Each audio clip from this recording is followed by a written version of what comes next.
foog ñu def fa taxaw seetlu man damay jël sax exemple ci sama bopp comme que ñu naan tungee du teew ñu yataal man vraiment exemple bu patent mooy man dégg naa ay tappalekat di wax naan gars yi génn kaso dañoo signé ndax amul ay deal ak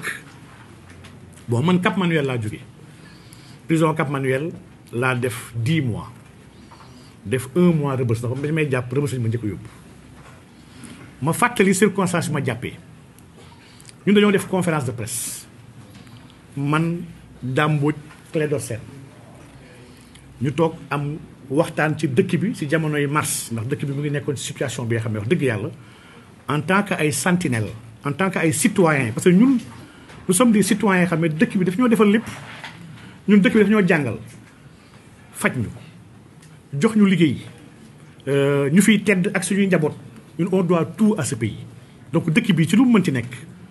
ñu bëgg ko bañ ko nous serons impliqués et ça nous concerne directement jamono boobu maa ngi fàttaliku ñetti mbir laa réclamé woon man je vais appeler à une manifestation pacifique vidéo yi mu ngi ci YouTube de mu ngi dem ci ran dama ne man l'exemple malien nous parle ndax au Mali ñoom imam Dicko dañoo amoon benn bërëb bi nga xam ne askan bi fa ñu doon rassemblé wu pacifiquement ñu jël benn ngan di terrain lu mel ni comme terrain Parcelles wala place d'Indépendance ñu jël ko ñun ñëpp ñu dem fa jël suñu ay mer gàddu suñuy satala suñuy sijaada suñuy kaamil suñuy course ñun ñëpp ñu dem toog foofu stationné fa exiger la démission du président Macky Sall exigence de la démission de manière pacifique si benn dëkk loolu c'est pas un délit loolu dans un état sérieux waruñu si woo ni sax police la di la entendre ma ne ñett yii man laay demandé su ma defee organisation manifestation boobu primo nañ libérer détenus politiques yi lii laa waxoon sama discours Macky jël ma boolem détenus politiques yi secondo mooy nañ def la lumière si xale yi xam ne dañ leen rey te ba léegi enquête amul ndax il est inconcevable dans un pays ñuy faat bakkan ba pare enquête du am ñu naan kooku ñàkk na ba ay nit sax gëm ni ku dem manifestation soo dee yaa perte alors que non dem manifestation warul tax nga dee ku dem manifestation il n'a pas fauté waaye ku xool benn xale désarmé sans arme benn xale bi nga xam ne innocent faible nga jël arme yu yoo xam ne létal yu mën a reyee nga ne ko xool ko à bout portant rey ko kooku la gars yi war a waxal et malheureusement il y a une hypocrisie dans ce pays les gens parlent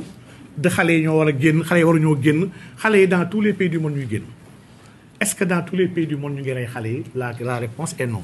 donc wax dëgg yàlla man je voulais que lumière soit faite sur ces soixantaine de morts là yu am ci dëkk bi bon morts yi yokkuwaat na encore yàlla na yàlla yërëm leen te xal leen aljana ñetteel bi c'était d'exiger la démission du président Macky Sall ndax Macky Sall nag wax dëgg yàlla dafa boole ñaar yi nga xam ne ku ko am malheureusement jiite dëkk da ngay nekk un danger pour ce pays là muy l'incompétence ak l'incapacité Macky est incapable et il est incompétent wax dëgg yàlla ñaar yi il l'a démontré ci 12 ans yi xam ne moom la jiite Sénégal donc man ñett yi ma wax sur fond d'une manifestation pacifique man mënu ma comprendre ñi ma ciy woo di ma yóbbu dikk ne may entendre andil ma daggal ma vidéo yooyu tegal ma ko ne ma ndax yaa wax lii ma xool ko ne waaw macha allah lii kay maa ko wax te fii sax mun naa ko fi waxaat te bu ma génnee naa ko waxaat mais nous exigeons que ces détenus politiques là sortent des prisons lii fu ñu taxaw on va l'exiger nous exigeons aussi tamit que lumière soit faite sur ces cas de meurtre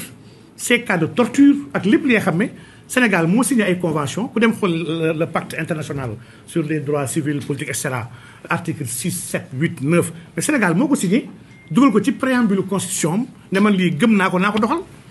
donc ku ne man du ma torturer du ma def ay traitements dégradants inhumains dévalorisants du ma rayaate du ma toroxalaate mais li ko signé nag